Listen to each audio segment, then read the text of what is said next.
It is playoff time in the NBA, in the NHL. Baseball's in full swing, and FanDuel is your place to bet on every single game.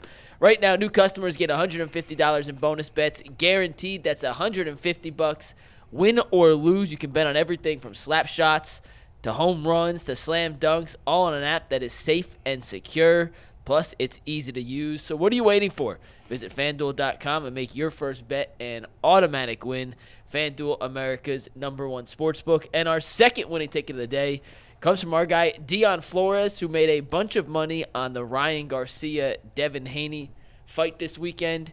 He had Garcia winning in multiple different fashions, and he ended up winning a bunch of different money. $29 on one bet, $80 on another bet. So shout out to Dion Flores for winning some money with FanDuel. All right, guys, let us talk about the NFL draft. Random fight to people nobody heard of? Listen, first of all, everybody knows that I go to bed at 10 o'clock and I'm asleep by 11. That fight didn't come on till like 11:45. Why do these fights start at midnight, 1 in the morning?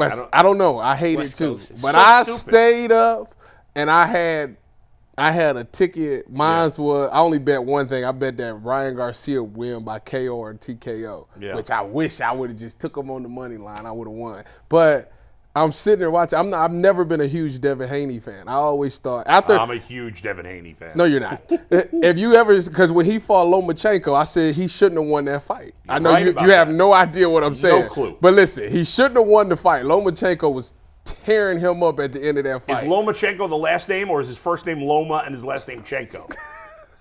The NFL draft is on Thursday, Bull. We're gonna save yourself from embarrassment in the boxing world. You got to start watching boxing. Yeah. No, boxing's dead to me. So, with the Browns on the clock at 54, I wanted to do a big picture look at Andrew Berry. We know he's hit on defensive backs. We know he has not hit on wide receivers. What other position groups outside of those two do you have the most confidence in Andrew Berry and the Browns as a collection, identifying talent at the positions they're selecting? Before we get to that, Mike, I got to talk about what you just said there with defensive back. Do you guys believe that for whatever reason, Andrew Berry is able to analyze corners well and not analyze wide receivers well? Or is it some just coincidence, luck, whatever you want to call it? What do you believe when it comes to that? I don't think it's coincidence because, they keep hitting these. Martin Emerson was a freaking steal when they got him. And the undrafted guys that they – Ronnie Hickman, Go Cam Bucks. Mitchell. I would argue Greg Newsome was not worth the pick he was drafted at. Whoa. He's not a first-round caliber player. Whoa. I'd have to go back and look at the corners who were drafted after him. I mean, he was drafted in the first round. He's not worth a first-round pick. Yeah, because he switches positions. Because he's not good enough as an outside corner. That's not necessarily true. He played outside this year and he was fine. He got beat on a couple of bad. Shut up. He did. God dang. But, Killing me, Smalls. Well, he's one of the 20 best players in the draft. He is. He's one of the 20 best players in that draft? Yeah. I need sure to know about that? How do you figure that out that quickly? What Mike? year did he get drafted? 2021. I need to know the other How corners. are you figuring that out in 1 minute? I mean, I just looked through it. You scanned through the entire draft? Can you give me some more corners in that first round? Well, just corners, or you just want players in general? I just want corners. Mike, it's taken us off path. I've taken us off path. Don't worry about it. No, please do. No, don't worry about it, because this is the question I want to get to. Is that you're right. Even if I am right about Greg Newsome, which I think I am, but okay, you say I'm wrong. Wait, can I say one thing on Greg Newsome ahead. real quick? Go The ahead. DBs picked right after him. Yeah. In the first and second round after him. Eric Stokes of Green Bay. He's okay. Tyson Campbell of Jacksonville. Richie Grant of Campbell's Atlanta. good. Kelvin Joseph of Dallas. Asante Samuel Jr. Yeah, I don't know. He's better. That is it. Those are all. But I would take DBs Greg like over them. Okay, I don't know. It really doesn't matter. The point is that he's mostly gotten it right at corner. Yes. And gotten everything wrong at wide receiver. You don't get credit for Amari Cooper. Stop it. Everybody on the planet knows Amari Cooper's a good player. You get credit for what you gave up. Now, yes, I'll give him credit for that because they gave up nothing. Yeah. And Amari was coming off his one down year in the NFL. But everybody knew. But everything else he's done at wide receiver has been a bust. To this point, he's drafted 3 wide receivers in the 3rd round. They all look useless. Tillman still has a chance. He traded for Elijah Moore. That was a terrible trade at this point. No? You dropped out of the second round for a guy who's at best the third receiver. At best. And I don't even think he is. Is that unfair? Go on. Okay. So what is do you believe? We know Andrew Berry is super duper smart. We all know that. There's no debating that. What is he doing at corner that he's not doing at wide receiver? And do you think going into this year he has changed the way he is analyzing wide receiver? Let me ask you a question. Yeah. Wasn't him and Kevin both DBs when they played? Yes. Okay, so that right there is half the battle. Yes. So it takes one to know what But it shouldn't was. a DB have a good feel for what it takes to be a good wide receiver or what a good wide receiver looks like? Theoretically, yes. Right? But, like I say, you can't say that he hasn't tried. He's taken 3 different receivers. Right, but he's gotten it wrong every time. But they're not, at least they're different. Different type of receivers. I don't think he gets credit for that when they're wrong. I agree. Wait a minute.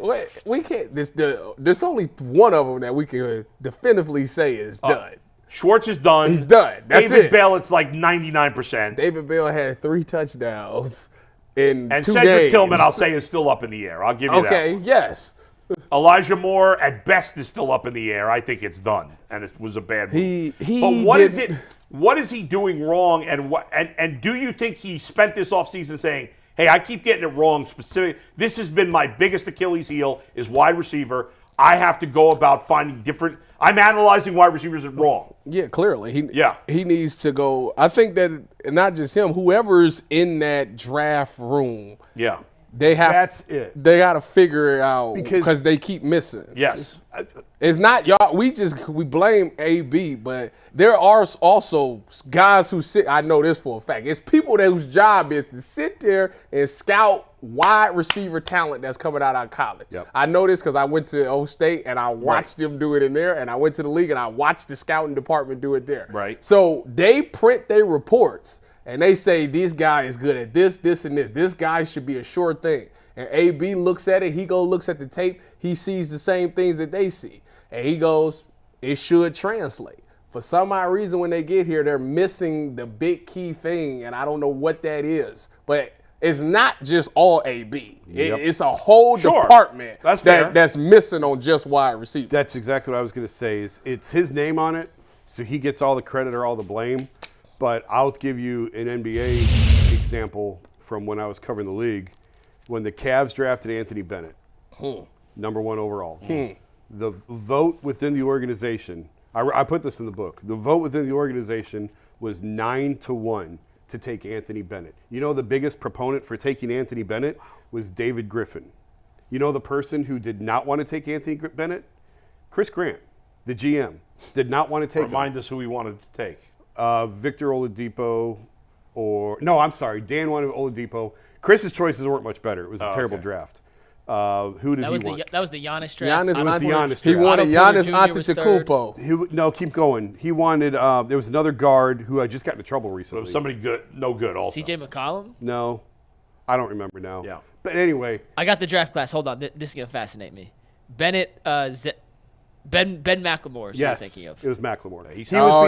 He was between McLemore and one other one. He did not want Bennett, but the organization, the vote internally, and Griff's actually the one that told me this. Griff's the one that confessed to it, that it was a 9-1 vote. Chris was the one vote that didn't want to take Bennett, and it is the biggest punchline to Chris's career is he's the one who drafted Anthony Bennett, and he got fired for it. And he didn't even want the guy. Yeah. So I say that only to say sometimes we put too much credit and too much blame on the guy whose name is attached to the pick. Yeah. When there's a whole department behind him.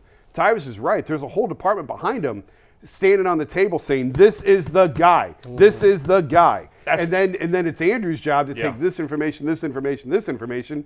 And he hasn't scouted these guys as much as some of these other guys have. Sure. And he's the one that he's on the hook for the pick. And that's fair, but what choice do we have? I mean, we don't know the person that's making the decision. So Andrew Berry's going to get credit for the wins, and he take the L's for the losses. But within the organization, clearly there seems to be a blind spot. Yes, they don't know how to evaluate, and that's got to change. Like a lot of fans want the Browns to take a wide receiver in the second round. I'd be happy if they took one in the second round. I know G. Bush was on here yesterday saying they have to take a wide receiver in the second round. But do you trust them to get it right? I like Andrew Berry. feel I like think overall he's a solid GM. I think they're smart enough to know they got to do things differently, but I'm going to be a little antsy about the wide receiver they draft. This is what I will say. As an organization, we haven't gotten it right. Outside of Josh Gordon, that's the only one we ever got right. No, but you know what? In the end, they got that wrong. No, they did. Stop it. Stop because it. They got that one wrong because of the off the field stuff. Talent. But when he played, he was special. 1 year. The talent was there. Yeah. Okay, they got it right, and that was in a supplemental draft. That was like a decade ago. Yeah, so that was. Yeah. It was like what, 3 people in that draft. So how could you mess that up anyways? But historically, we just haven't been good at getting wide receivers. So if he does ever get it right, like that puts him above a lot of people. And I think he got, if you're in the second round this year, and it's such as a heavy wide receiver class, it should be hard to miss.